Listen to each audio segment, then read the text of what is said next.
بہت بڑے عالم دین بیان فرماتے ہیں کہ ایک عالم دین تھے، ان کے ہاتھ میں شفا تھی، جس مریض کو ہاتھ لگاتے تھے ٹھیک ہو جاتا تھا۔ ان سے پوچھا آیت اللہ وحید خراسانی نے کہ یہ کیسے ہوا؟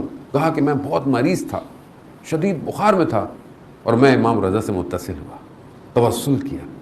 میں نے خواب میں دیکھا بیماری کی حالت میں ہوں، حرم امام رضا ہے، امام موجود ہیں، ایک خدام ہے درمیان میں، امام کے ہاتھ میں ایک کپڑا ہے، ایک رومال سا ہے۔ مجھے خدام نے کہا کہ اس رومال کو پکڑ لو۔ میں نے دوسری طرف سے اس رومال کو پکڑا، جیسے ہی پکڑا میں ٹھیک ہو گیا، اور جب میں بیدار ہوا میری سب طبیعت ٹھیک تھی، لیکن اس ہاتھ میں ایسی طاقت آ گئی کہ میں جس کو بھی ہاتھ لگاتا تھا وہ ٹھیک ہو جاتا تھا۔